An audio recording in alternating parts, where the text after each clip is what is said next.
A very warm welcome. You're watching NDTV 24/7. I'm Shonakshi Chakrabarti. The big story through the evening, Delhi Health Minister Satyendar Jain has been arrested by the Enforcement Directorate in an alleged money laundering case. The probe agency alleged that the minister in the Arvind Kejriwal government was involved in a hawala transactions with a Kolkata-based firm in 2015 and 2016.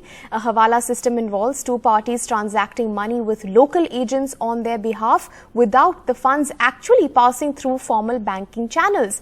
The arrest all set to spark a fresh war between Arvind Kejriwal, the Chief Minister of Delhi, a Union Territory, and the central government, which the Aam Aadmi Party and other opposition leaders have often alleged used central agencies to harass them.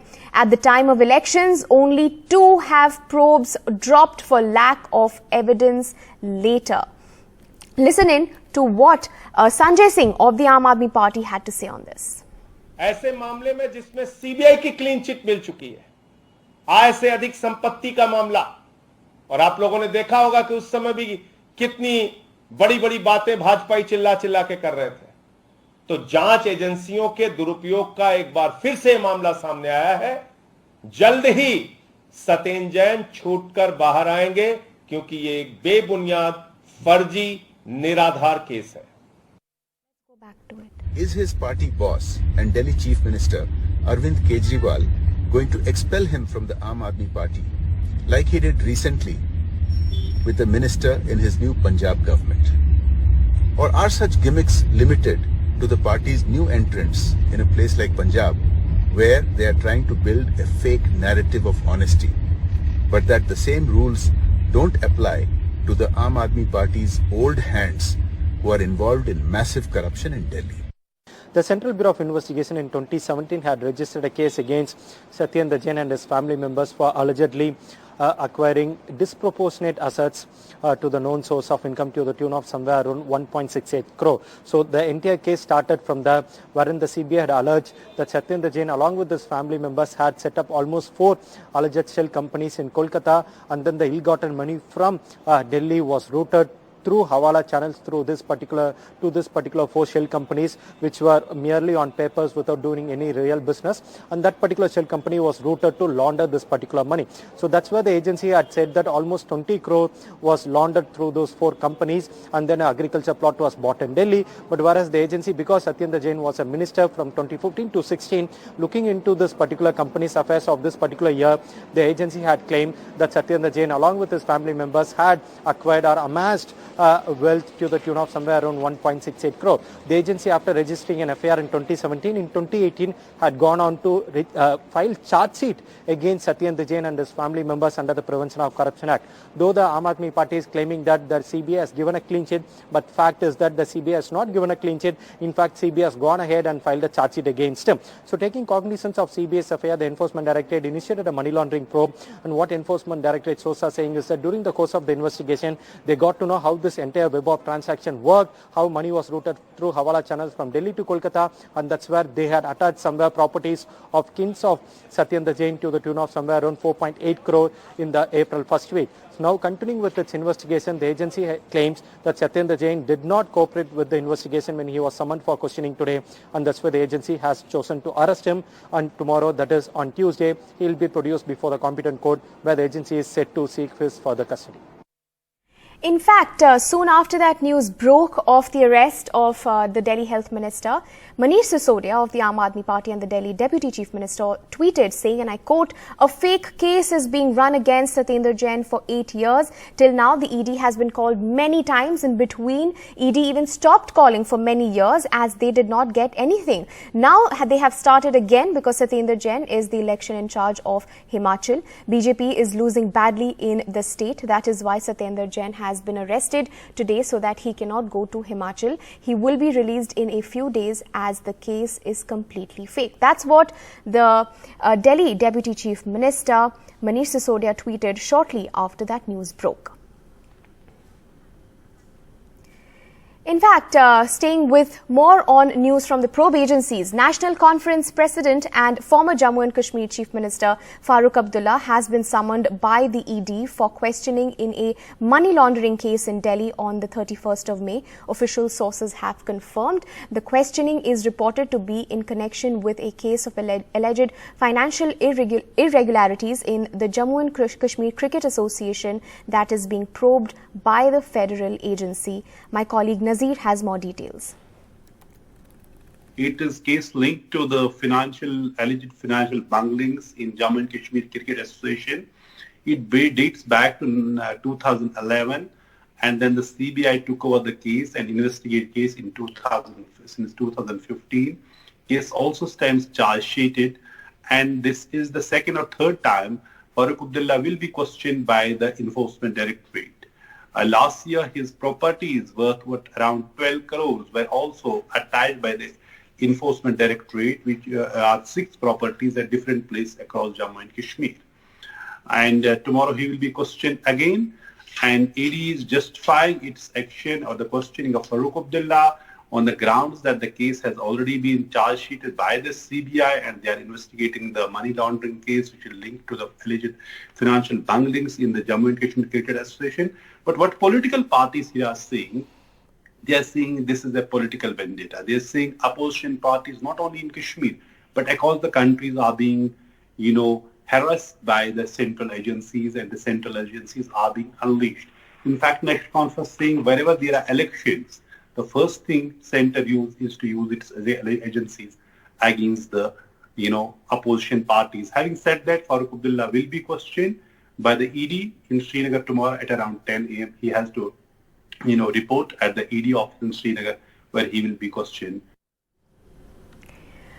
The murder of a popular Punjabi singer, Sidhu Moosewala, in Punjab on Sunday has sparked huge political reverberations. The Aam Aadmi Party government in the state is under fire for the law and order situation, particularly in a sensitive border state like Punjab. Moosewala's killing in broad daylight came a day after the Bhagwant Mann government announced it was scaling back or curtailing the security of over 400 individuals, including the singer himself.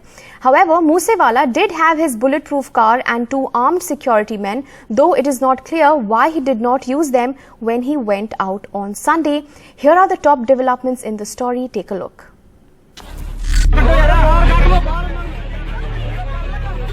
New details have emerged on the dramatic murder of the young Punjabi star Sidhu Moosewala.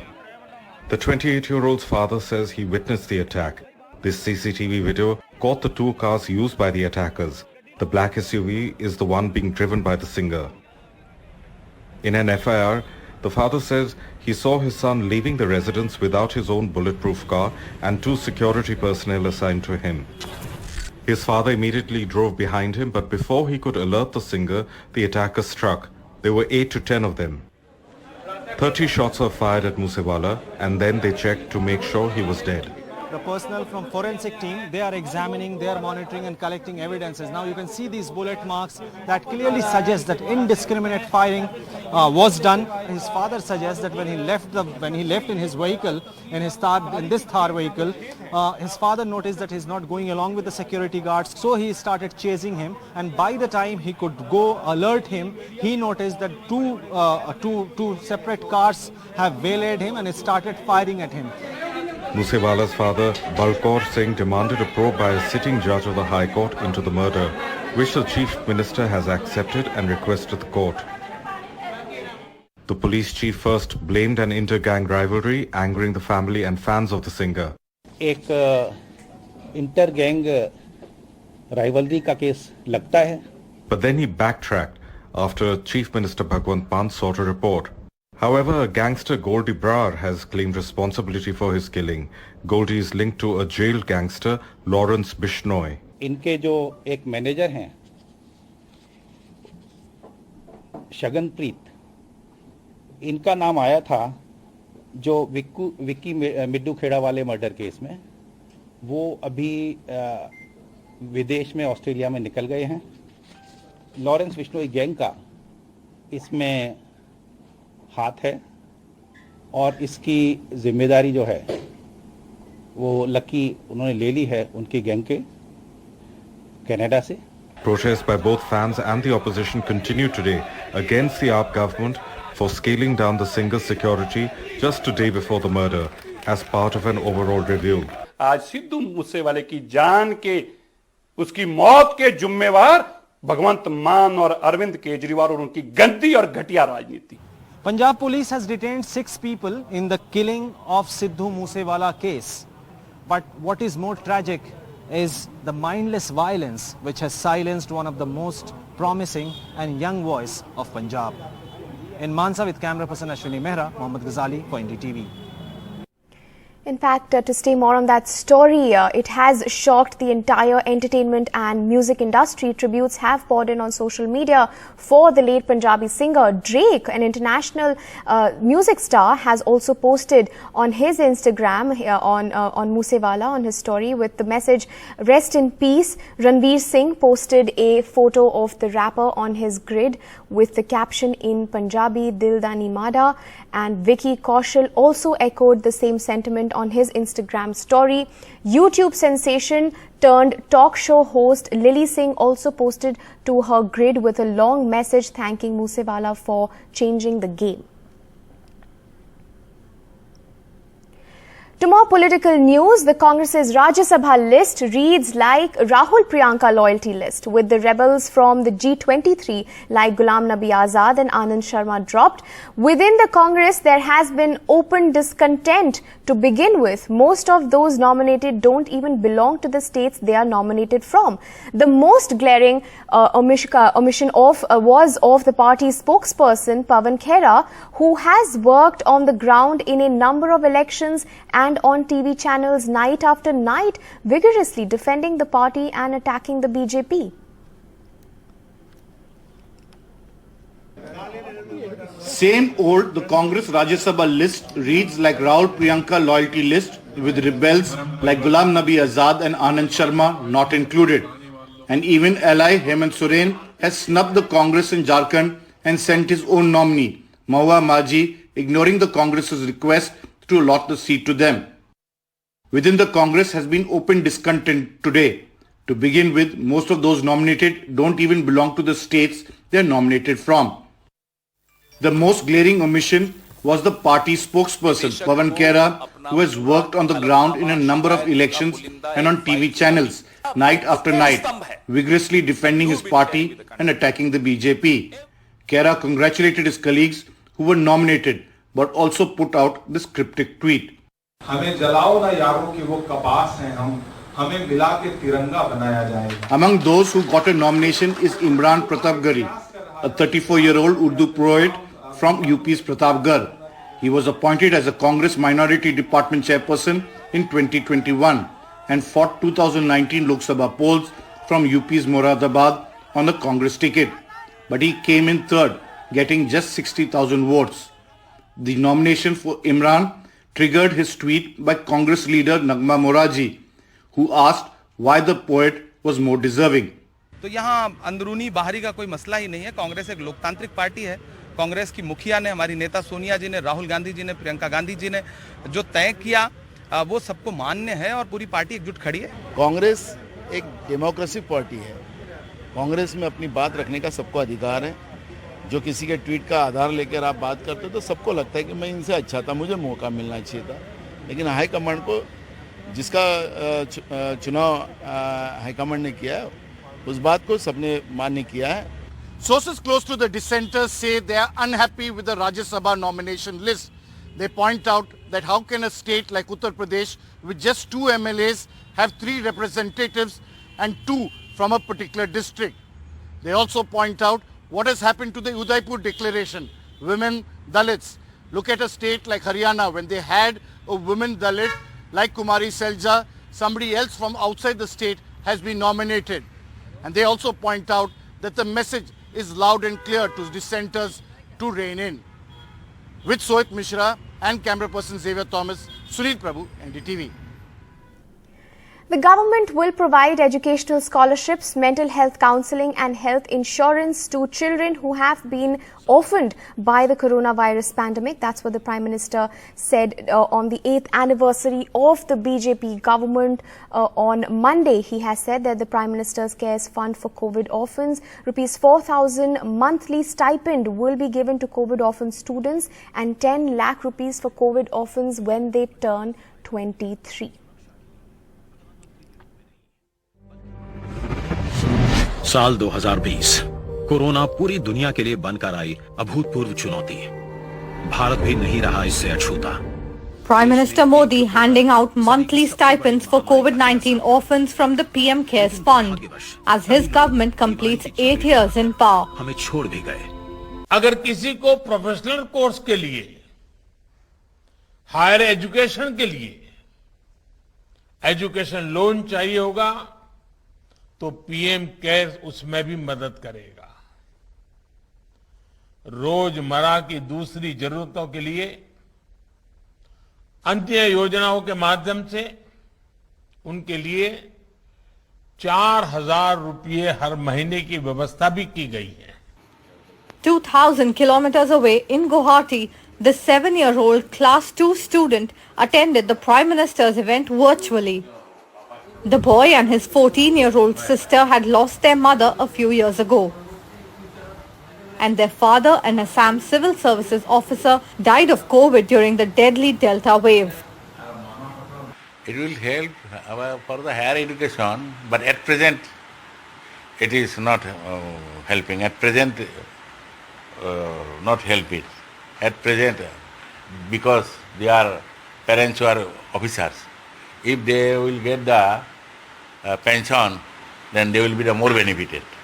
On the 8th anniversary of the government, the ruling party, with its eyes set on 2024 general elections, asked its party workers to invest 75 hours in next 10 days to reach each and every citizen across the country with the achievements of the Modi-led government in last 8 years. This press conference in Delhi by top BJP leaders led by party president JP Nadda detailed the achievements of the Narendra Modi government. The opposition called it empty promises. देश 8 साल मोदी जी के सेवा, सुशासन और गरीब कल्याण इसको भी मना रहा है कि सुनता भी दीवाना, कहता भी दीवाना, वो साफ दिखता हो और जो रियल इश्यूज है उसको तो छुआ तक नहीं। With Arvind Gunasekar in Delhi, Bureau Report, NDTV. अन्य मंत्रालयों के साथ मिलकर बच्चों के संपूर्ण विकास के लिए लगातार काम कर रहा है। Shruti Sharma, Ankita Agarwal and Gamini Singla have secured the first, second and the third rank respectively in the Civil Services Examination 2021, results of which were announced by the UPSC on Monday. Listen in to what the topper Shruti told NDTV. And of course, one wonderful highlight of this year is that rank number 1, rank number 2, rank number 3 are all women this year. Is that something which also feels special? Is that at a time when we often look at, the dismal statistics on female empowerment in India and other issues, does that make you feel good that all top 3 rank toppers are women? Most definitely. It's a very good feeling that all 4 rankers, in fact, in the top 4 are women. And gradually we see women making their space, not just in the bureaucracy, but all other arenas. So this is just one aspect of the coin, I feel. In fact, the pre-monsoon showers have arrived in many parts of the country, but unfortunately 2 have died in a hailstorm that took place in the national capital. The visuals on your screen are from earlier on Monday evening when pre-monsoon showers lashed parts of Delhi and the national capital region. Even in Gurgaon, the showers brought some relief from the sweltering heat which was keeping the city on a boil.